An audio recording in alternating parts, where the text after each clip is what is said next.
Welcome to This Week in East Brunswick. This week, State Senator Jack Sinagra, Assemblywoman Harriet Derman, and Assemblyman Jeff Warsh visited Warnsdorfer School to demonstrate to the children how the legislative process works. They proposed a pretend bill to continue school through the summer months and asked the students to discuss it as if they were members of the Senate and Assembly. Stay tuned and find out what they decided. Also from the schools this week, Dr. John Kopko and Amy Fisher remind residents that the Board of Education is now housed in a new facility across from the Brunswick Square Mall. And 8th graders at the Smith Annex heard about life during the Civil War from a visiting troupe dressed in authentic period costume. These stories and more this week, including a trip to Blooming Acres with Pegi Ballister-Howes, a look back at the Daisy Fair, information about birds as pets on your pet doctor, and a tour of the Old Bridge Historic District. But first, here's a preview of programming on Channel 8 next week. Practice some standard conditioning Monday morning at 10 with Lenore Kulik. That's on Look Great, Feel Great. On Stories from the Library at 10:30, Youth Services librarian Kristen Lott reads stories about monsters to local preschoolers. Tuesday night schedule includes a Channel 8 special edition at 6:30. Women and Disabilities, The Path Less Traveled, explores the common and individual experiences of women with disabilities. Panelists discuss issues of self-awareness and esteem, family life, and sexuality. At 7:30 Tuesday night, Investments with Tax Advantages are the topic of discussion on You and Your Money. At 8 o'clock, Channel 8 presents its first ever bloopers show with outtakes from Judith Lebline's Exercise the Right Choice. The educational partnership between Van Monroe School and the Melville Corporation is the focus of Wednesday's Spotlight on Education. Find out about some of the innovative programs and teaching practices enabled by the Melville Grant. That's at 7:30. At 8 o'clock, Laura Ivan investigates the pressures on teens to join cliques on 18 Growing Up in East Brunswick. Thursday evening at 6:30, look for Council Update with host Sharon Cornitas. And at 7, it's a new edition of This Week in East Brunswick. At 7:30, Steve Sackman visits the Trauma Center at Robert Wood Johnson University Hospital. Between shows, watch the Community Bulletin Board for additional scheduling information and for announcements of local events. Earlier this week, Amy Fisher, Community Relations Director for East Brunswick Public Schools, caught up with Assembly members Harriet Derman and Jeff Warsh at Warnsdorfer. She asked them what they were doing at the school. We're trying to teach the kids what it's like to see democracy actually in action. They get an opportunity to put together some legislation and see if they can vote on it and what will become law. And you've been going around to several schools doing this, is that not? How many have you gone to, Jeff? Well, it's getting up there. I would say we must be about 15, 18, maybe even 20 schools by now, all throughout the 18th district, and probably 6 or 7 different schools in East Brunswick by now. What grade levels do you concentrate on? We've gone everywhere, I would say, from the 4th grade up to some lower grades in the high school. And Senator Sinagra joins you. I know he's going to be here in a little bit to go into the classroom with you. What kind of reaction have you had from the students? Well, it's really been great. I mean, we've chosen the perfect subject. It's called the Full Year School Act, which is this make-believe bill that would make the students compete internationally and increase their school year from 180 days to 240 days. And the closer it gets to summer, it certainly attracts the attention of the students, and we get a rather lively debate. Now you're going into the 4th grade taught by Ellen Stein, and so we'll come and watch what you do. Thanks for being here. Senator Sinagra, how do you enjoy doing this with the children? Oh, it's great. We've done this at numerous schools around the district and every town we represent, and the kids love it, the teachers love it, and we really enjoy doing it. And how do they feel about the year-round school? Well, we've never gotten any of them to agree to it. Most of the time, we've only had 3 successes that we've finally come up with a piece of legislation that everyone agrees on. But most of them agree that we need to do something, so they usually go for 1 extra hour of class a day. And generally, do they know who you are when you go into the classroom, or do they find out after a while? Well, here they probably know who I am, but in most of the classes, the teachers have told them what, we're coming in and tell them how the legislative process works. Okay, great. Well, we're going to watch you at work in the classroom now. Thank you. You have probably heard that some parents and teachers are concerned about what American children are learning in school. Many people feel that in the United States, the students don't measure up to students in other parts of the world. Senator Sinagra, Assemblyman Warsh, and I are legislators from your district, the 18th Legislative District. Let's listen in as some of your constituents meet each other in Bicentennial Park. It's the day after their children's report cards have come home, and they have all been to a PTA meeting in the Warnsdorfer school the night before. At the PTA meeting, they had heard about how the standardized scores of some of the children in the state of New Jersey had gone down from the year before. In fact, a story about the sad state of education had been in all the newspapers too. Let's listen in. Hi, Lauren. How are you and your family? Gee, you look upset. Is there anything wrong? Oh, hi, Shelley. My family is fine, thanks. But I'm troubled about the report cards that came home yesterday. Kelly is having problems in reading. Corey went down in math again, and Scott's grades were disappointing in both reading and math. Well, maybe they're not studying enough or spending enough time doing their homework. I just overheard you talking about report cards. I can't believe how low my son's grades are, too. Sometimes I think it's because he doesn't devote himself to school. Other times, I think he just doesn't take his teachers or learning seriously. Sometimes I think they should have twice as much time devoted to math and science as they do. And they certainly don't spend enough time writing stories and essays. If my kids have 30 minutes of homework a day, they think it's a lot. I really think they probably need more. I think that kids should spend more time in school with their teachers and doing their schoolwork. I work every day until 5 o'clock. Why shouldn't they spend as much time in school as I do in work? The skit's parents decided to ask their legislators to enact a bill extending the school year through the summer. Half of the students played the part of assembly members, with Jeff Warsh presiding, and half played the part of senators led by State Senator Sinagra. Harriet Derman played the role of governor. Year-round school was not a popular idea, and the kids explained why not. We could have the day 220. So 40 more school days than we have now? Chaos? Yes. We should have start school at 8 o'clock in the morning and finish it at 4. And that way we could still have our summer vacation. What time do you start school now? 9. So it would be 2 hours extra a day? If they had that amount of days in school, the rooms would get very hot and you would be sweating. If we had that much work to do, we'd start to be overwhelmed with work, and then we might, like some kids who don't really like school now, they would start to hate it even more. If we had 240 days of school, high schoolers or other kids might not like it that much, and the dropout rate will go up. The bills would go up and it would cost too much money even with the tax rates because they're high.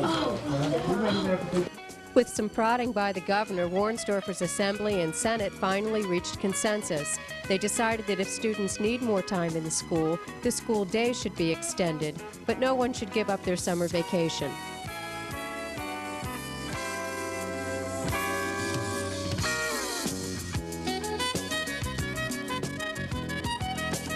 Oh, hi. Welcome to Blooming Acres. I was just looking at this little tree. I think I showed it to you last year. I was very excited when I planted it. It's a crepe myrtle, and it's actually a very popular southern species of tree that produces beautiful spikes of flowers about this big in the middle of the summer. Now, one of the reasons I was so excited about it is it's not really considered hardy in this area, but I wanted to take a chance and try it anyway. I have seen them survive as far north as New Brunswick, but they really are considered hardy only to Zone 7, which is considered, maybe the southern part of New Jersey. So I was taking a chance. Now, we planted this last year and last spring, and it did bloom, but over the winter time, it was a rough winter. And the very first thing I saw in the spring, I had just about given up, were all of these little shoots coming up from the ground. Now, supposedly this plant, if it doesn't survive the winter, does have the ability to send up root sprouts. So I saw these coming up from the base, and I thought, well, the top didn't live, but it looks like it's going to be okay. And then maybe about 2 or 3 weeks later, it did indeed sprout from the top. So any of you that may be interested in having this particular shrub, give it a chance, because it just might make it. And I'm looking forward to even more flowers this year than last year, and these are like a beautiful kind of raspberry color, and they come in pale pink to raspberry to lilac, so pick out a good one. Now, in the front of this bed is some really pretty ugly looking tulips. Now, these were relatively new variety of tulips that were called perennial tulips, supposedly ones that will last a long time. But as a rule, tulips only last 3 to 5 years, and it's very important that you let them stay until they turn just about this brown. If you don't let them stay long enough, then you pull the leaves before they've had a chance to replenish the bulb. Now, one of the interesting things here for comparison is these are daffodil leaves, and these are still quite green. The daffodil leaves last much longer, although you still have to leave them until they turn yellow. But it seems to correspond that daffodils naturalize and multiply from year to year, whereas the tulips deteriorate. So it makes sense that because the leaves last longer, they're around to nourish the bulb for a longer period of time, and so the daffodils will last for many, many years and multiply, where the tulips, they don't last too long. Now there's one other thing that I'd like to share with you in this bed, another unusual southern species. This is called Carolina spice bush, and it has these interesting little reddish brown flowers on it, and it will continue to put out flowers for a while. But one of the nice things about them is they have a kind of an appley, spicy scent to them. Now, I first became interested in this when someone asked me if I could identify the bush that she remembered as a child, where she would take the flowers and cut them and store them in with her sweaters as a winter sachet. And I tracked it down, and this was it, and was able to find some. And it has this beautiful bright green leaves. It is native to the Carolinas, and it does have a wonderful scent. And you can pick them and put them in with your sweaters. Another wonderful southern surprise that does make it here in Central Jersey. Thanks for joining us at Blooming Acres. We'll see you next week. Bye-bye. Hi, I'm Amy Fisher, the Director of Community Relations for the school system, with a reminder that our administration building is now moved to 760 Route 18. And I'm here in the new board meeting room with Dr. John Kopko, our superintendent. And I know you're enjoying being in this building, Dr. Kopko. Yeah, this building is absolutely a wonderful opportunity for us. What it enables us to do is centralize our entire administrative structure. So what we have is all of our central administrators here, our supervisors, assistant superintendents, and also, as you can see here, just a wonderful board meeting room. It's a vast improvement over Milltown Road, and it will certainly add to our efficiency and effectiveness, I think, as a school district. Also, because of the size of the board meeting room, you won't have to move the board meeting so frequently when you have many people coming. That's right. Approximately how many people will be working here every day? There are 75 people that are employed here on a daily basis. And, you know, as I mentioned before, they would include our curriculum supervisors in all of our academic areas. Data processing is housed here as well. Transportation, food services, business, payroll, our school business administrator, director of support services, personnel office. And toward the end of this month, special education will be moving over here as well. Student services is just in the process of moving in. So we've been able to consolidate both our Milltown Road operation and also the Smith Annex operation into one building. And the other thing that does as well is it provides Smith School now the ability to be utilized as an elementary school in the future. Right, and that was very important in terms of the expanding pupil population. It certainly was. Could you tell us about how this building was acquired? It was a very interesting way. Well, it was acquired really through a cooperative effort of the township and also the Board of Education. It's what's called an interlocal service agreement, where the township actually sponsored the bonds to be sold for the building, and in return the Board of Education provided collateral, and that collateral was in the way of 3 different properties: the one up Milltown Road, some property up off Riva Avenue, and also the old McGinnis School. When those properties are sold off, the money or the revenue that's generated from those will go to pay for this administration building. So the new administration building really is being obtained through no cost to the taxpayers. And you know, I'd just like to personally thank the Township Council and the Mayor for their cooperative efforts in approving it, and also our Finance Director, Lou Neely. He basically was the gentleman who came up with the initial idea. And I know you're planning on inviting them to tour the building and receive a resolution of appreciation. Right. We'll be doing that on June the 24th. Right. Well, thank you very much.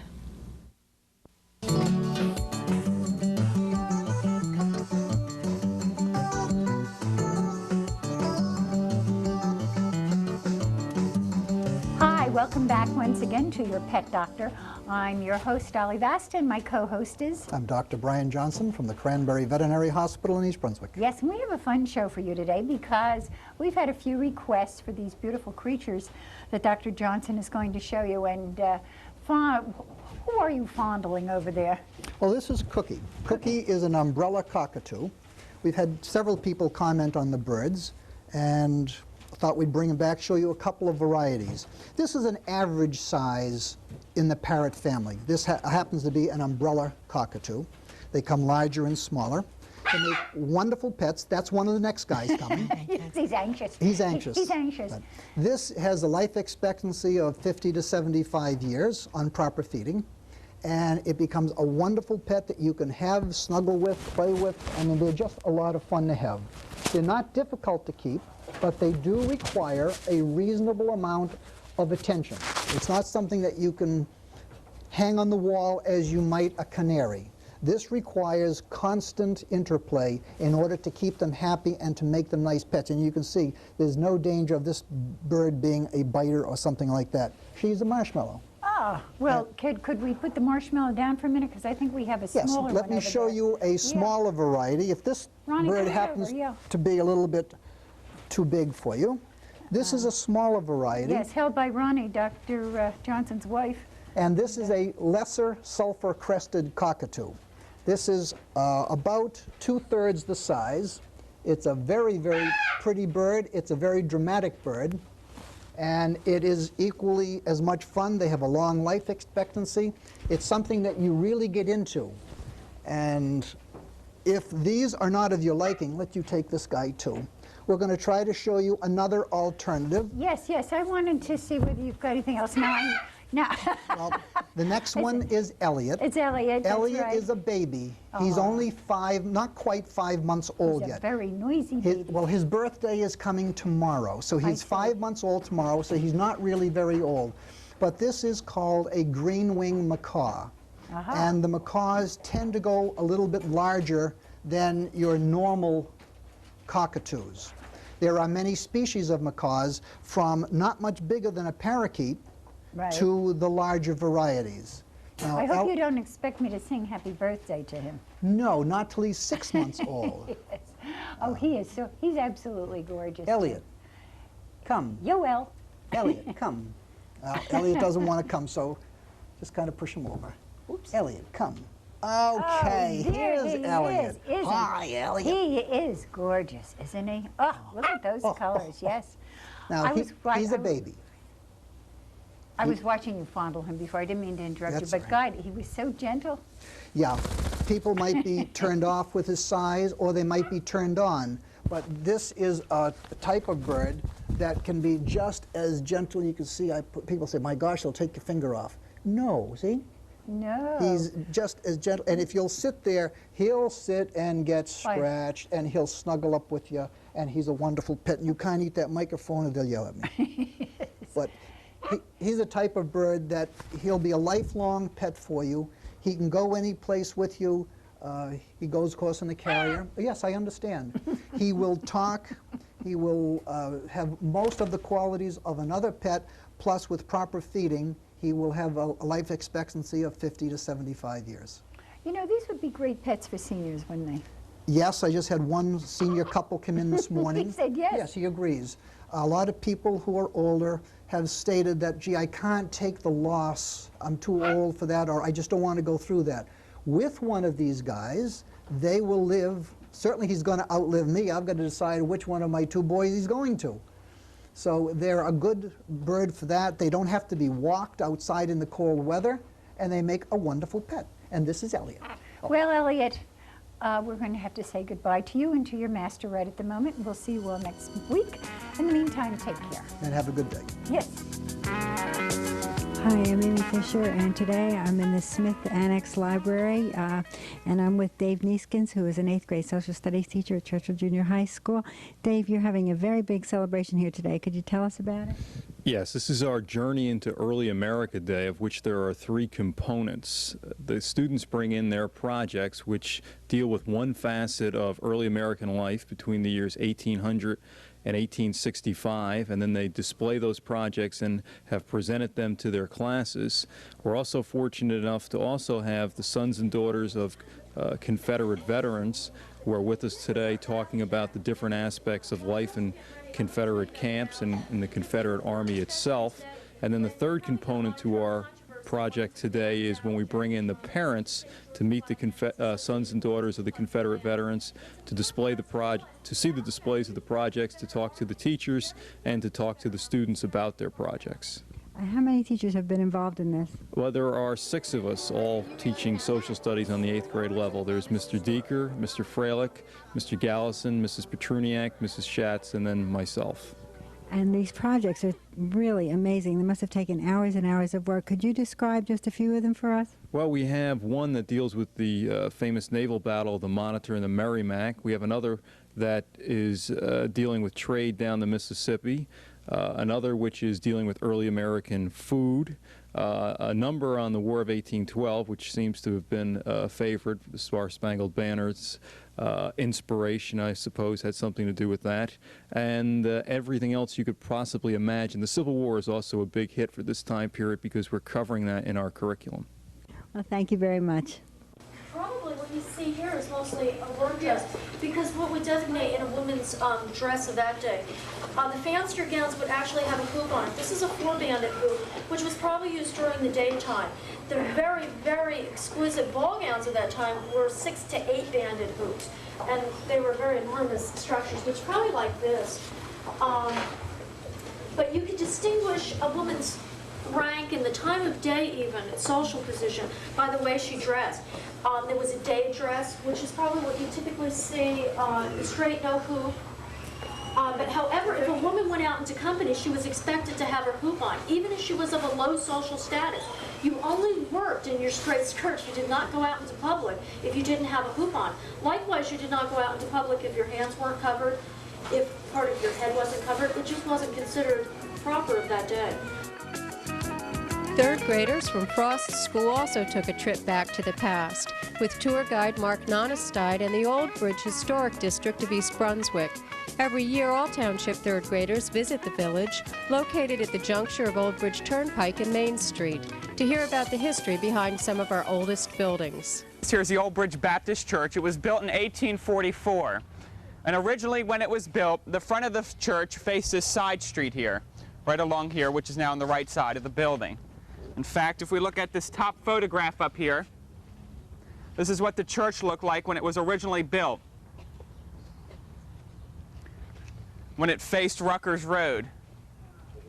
Now, after services, there was a pigsty across the street, and the people thought it was a bad way to end Sunday Mass by coming out and smelling all these pigs. So in 1893, they lifted this church up and they turned it so it would face Cosman Street, away from the pigsty. Now, across the street here is Crandall School. It was built in 1908. It was called School Number 3 up until about the 1930s, when it was named Crandall School in honor of Joseph Crandall. Joseph Crandall was a young boy that was killed in World War I over in France, so they named the school in memory of him. Joseph Crandall's father was Dr. Ira Crandall. He was a local doctor in the area. And we have the bill at the museum for delivering a baby in 1907. Does anybody want to guess on how much it cost to deliver a baby back in 1907? Go ahead. $14? $10? Free. For free? Okay, go ahead. $5? Okay, one more. Go ahead. $20. Okay, it cost $12.50 to deliver a baby back in 1907.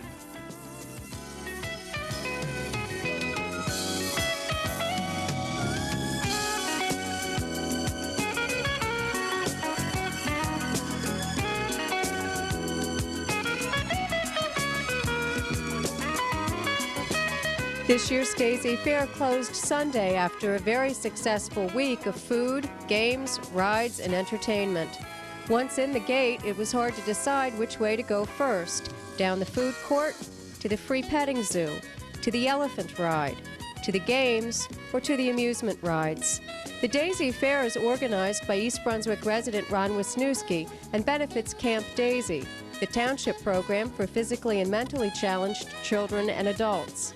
According to Ron, this year's fair was better than Great Adventure, and despite the rain on Saturday and Monday, the gross was higher than in years past. If you missed the fair, look for rides at the Middlesex County Fairgrounds on July 4th. They'll be open from 3 to 11 p.m., and all proceeds will benefit Daisy. That's all for this week. Thanks for watching.